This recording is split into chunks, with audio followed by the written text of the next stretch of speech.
மே 18 அன்றைக்கு நாங்கள் யாழ்ப்பாண பல்கலைக்கழகத்தில் ஒரு ஃபுல் டே நாடக பயிற்சி ஒன்று முடித்து பின்னேறம் பாரு எங்களுக்கு நடந்த எதுவும் தெரியாது. பின்னேறம் நான் இந்த இந்த பழம் ரோட்டில் என்ன பண்ணுறேன், அந்த பழம் ரோட்டை அந்த வீடுகளை எல்லாம் இராணுவம் எரித்து கொண்டிருக்கிறது. கால்களால் உதைகின்றார்கள், மண்ணெண்ணெயை ஊற்றுகின்றார்கள், எரிக்கின்றார்கள். அப்போ அப்போ எங்களுக்கு நடந்தது தெரியாது. அப்போ நான் அந்த பலாலு ரோட்டால் சுற்றி அங்காலே அடுத்த தெருவுக்கு போயினால் அந்த ஒரு வீட்டில் நான் போய் நின்றால் இராணுவம் அந்த அந்த வீட்டின் பின்பக்கத்தால் இராணுவம் கலைத்து கொண்டு வருகிறது. மே 18 இங்கே உள்ளூராட்சி தேர்தல் நடந்தது. அப்போ எங்களோட வீட்டுக்கு கிட்டே இருக்கிற பள்ளிக்கூடம் கந்தர்படம் சைவ பிரகாச வித்தியாசாலை, அதுவும் ஒரு போலிங் பூத் உண்டு. அப்போ அந்த பூத்தில் வந்து ஒரு 3 மாலை நேரம் மத்தியானத்துக்கு பிறகு ஒரு கோப்ரல் ஒன்று ஷூட் பண்ணப்பட்டவர். அப்போ அது நடந்து அதை ஷூட் பண்ணப்பட்ட அப்போ எங்களுக்கு கன் ஷாட் சத்தம்தான் கேட்டது. என்ன நடந்ததுன்னு எங்களுக்கு அப்போ ஒன்றும் விளங்கையில். திடீரென்று பார்த்தால் அந்த வளவு வெறும் வளவு திடீரென்று பார்த்தா சிவில் உடுப்போட பிடியங்கள் மாதிரி வீதியால் பாஞ்சு வெறியினம் வந்தால் நின்று ஆக்களெல்லாம் ஓடினோம். அப்போ நாங்களும் என்ன செய்தோம், இவங்கள் யாருன்னு தெரியாத ஆக்கள் ஓடி வெறியினம் வந்துட்டு நாங்கள் எங்களோட வீட்டுக்குள்ளே வாரோம். அப்போ இவரும் அதில் கதைச்சு கொண்டவர். அப்போ நான் இவர் அந்த வீட்டாக்கள் எல்லாம் உள்ளுக்கு வாரோம். அவன் அப்படி கலைச்சு கொண்டு எங்கள்கிட்ட வாரான். என்னோட மெட்டாக்கள் ஓடிட்டு தானே. அப்போ அவங்கள் எங்களோட வளவுக்குள்ளே வந்துட்டாங்க. வந்து இவரை பிடிக்க பார்த்தாங்க. பிடிக்க பார்க்க நான் எனக்கு தெரிஞ்ச மாதிரி நான் கதைச்சு கொண்டு இவரை பிடிச்சு கொண்டு பக்கத்தில் ஒரு தென்னை மரம், அவன் அப்போ விடே இல்லை, அவன் இழுக்கிறான் இவரை. பக்கத்தில் ஒரு தென்னை மரம் இருந்தது. அப்போ அந்த தென்னை மரத்தை ஒரு கையால் கட்டி கொண்டு மெட்ட கையால் இவரை பிடிச்சு கொண்டு விடே இல்லை. அவன் இழுக்கிறான், நான் விடே இல்லை. இப்போ வந்து அவன் கன்னால் லோட் பண்ணுறான். அப்போவும் நாங்கள் ப்ளீஸ் வி ஆர் சிவிலியன்ஸ் அதெல்லாம் சொல்லி பார்க்குறான். அது அவனுக்கு விளங்குமோ இன்னும் தெரியா. அப்புறம் 3ஆம் ஆள் வந்தான். அவன் இதுக்கிடையில் எங்களை விட்டு அந்த லேடி சொல்கிறா விடுங்கோ பத்மினி என்று. அந்த மெட்டவன் வாரான். மெட்டவன்ட பொக்கட்டெல்லாம் அப்படியே நிறைஞ்சு போய் இருக்குது. வந்து அவன் இவைய கை காட்டுறான் வர சொல்லி. அப்போ வேல் போயிட்டினான். பிறகுதான் நாங்கள் அறிஞ்ச மினண்டால் அன்றைக்கு இரவு அந்த வீட்டையே படுக்க பயம். இப்போ எல்லாருமா அந்த வீட்டாக்கள் எல்லோரும் சேர்ந்து ஒரு இடத்துல போய் பொழுதுபட நாங்கள் இருக்கிறோம். அப்போ தான் அங்கே கதைப்பட்டது, அந்த வீட்டு சங்கிலியை கொண்டு போயிட்டான், இந்த வீட்டு காப்பை கொண்டு போயிட்டான் என்று சொல்லி பலருண்ட நகைகள் எல்லாம் போயிட்டு அவங்க இதண்டு அப்படியே போயிட்டாங்க. அப்போ அன்றைக்கு நல்ல காலம் அதில் நடந்தது. அந்த பக்கத்து அம்மன் வீதியிலெல்லாம் ட்ரக் நின்றது. அப்போ இதில் வேற பிடிச்சிருந்தால் அந்த ட்ரக்லாம் கொண்டு போயிருப்பாங்க. வேறு ஆக்கள் அங்கே பிடிபட்டு போனதுகள் எல்லாம் கேள்விப்பட்டாங்க. அப்போ இந்த சம்பவம் இந்த மே 18 நடந்தது. நாங்கள் இந்த 1983ஆம் ஆண்டு ஜூலை மாதம் 23ஆம் தேதி இந்த கலவரத்தை நாங்கள் முதலாக சந்திச்சிருக்கிறோம். இந்த பலாலி வீதியில் நான் 9ஆம் வகுப்பு படிக்கிறேன். இப்போ 2ஆம் தவணை பரீட்சைகள் நடைபெற்று கொண்டிருந்த நேரம் ஆடிவேல் விழா நடக்குது. உண்மையில் அந்த ஆடிவேல் விழா திருவிழாவை வந்து ரேடியோவில் போட்டுட்டு இருக்கணும். நாங்கள் சோதனைக்கு படிச்சுட்டு என் அக்கா ஏழு எடுத்து கொண்டு இருந்தோம். ஏழு எடுக்கிறா. அப்போ அவள் படித்து கொண்டு இருந்தவா இருந்து அவள் பக்கத்துலேருந்து நான் படித்து கொண்டு வந்து நித்திரையாக போனேன். எனக்கு சரியாக 11:50 12 மணி இருக்கு மட்டும் நிற்கிறேன்.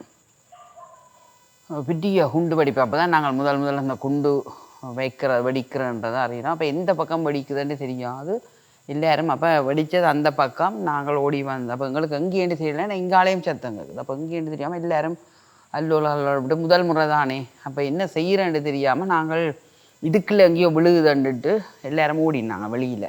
சின்னாக்கள்லாம் நாங்கள் எல்லாரும் அக்கா மேலாம் பெரியாக்கள். அப்போ எல்லாரும் ஓடினாங்க. உங்களை கன தூரம் ஓடிட்டோம். எங்கே ஓடுறோன்னு தெரியாமல் சத்தம் கேட்க ஓடி போய் கன நேரம் ஒரு நினைக்கிறேன் கிட்டத்தட்ட 1 மணித்தியாலம் 2 மணித்தியாலத்துக்கு பிறகு தான் நாங்கள் கொஞ்சம் சத்தம் குறையத்தான் நாங்கள் வீடுகளுக்கு வந்த அந்த டைமுகள் எனக்கு தெரியலை.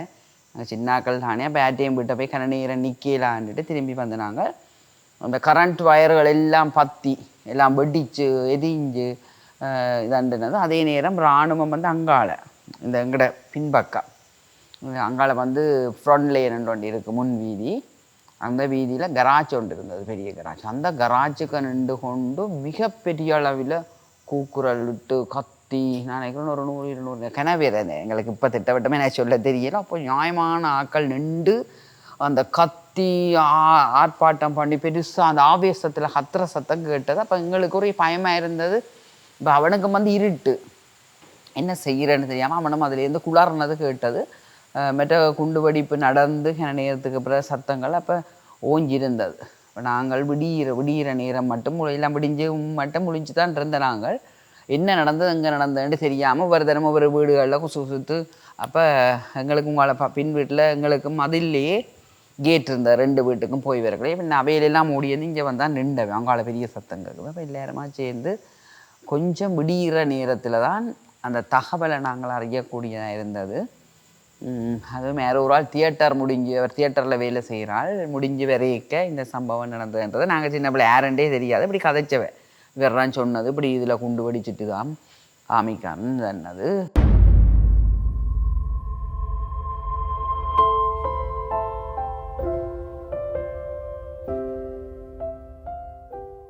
நான் நினைக்கிறேன் விடிய 7:30 அப்படி இருக்கும்போது ஒரு இராணுவம் ஊருக்க பாஞ்சிட்டு சித்தறுப்பட்டு ஓடுறாங்க. அப்போ எங்களுடைய அப்பா போய் என்ன வெடிச்சத்தம் கேட்குது, குளறி சத்தம் கேட்குதுன்ட்டு இந்த ரோட்டில் இந்த ஒழுங்க முடக்கில் போய் நிற்கிறார். அப்போ அப்பா முடக்குக்கு போட்டார், என்ன நடந்துருமென்ட்டு நாங்கள் இப்படி பின்னால் போகிறதுக்கு போகிறோம். மாமி குறி வச்சு யாரையும் திரத்தி கொண்டு வாரான். திட்டத்தி கொண்டு வரைக்க அப்பா இதில் நிற்கிறார், எங்களோட அண்ணாவும் போய் அதில் நிற்கிறார். ஆனால் அவன் எங்களை அந்த டைம் எய்ம் பண்ணல.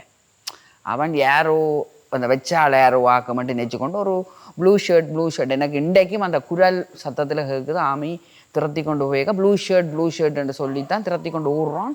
அந்த ஆள் ஓடி எங்கேயோ ஓடிட்டு இதுக்கால எங்கேயோ ஓடிட்டார். அப்போ அவன் திரத்தி கொண்டு போய் திரும்புறதுக்கு இடையில எங்களுடைய அப்பா சொன்னார், நீ இதில் இருக்கலாது இவங்க உள்ளுக்கா போந்துட்டாங்கன்ட்டு 2 வாகனம் உள்ளுக்கு நின்றது.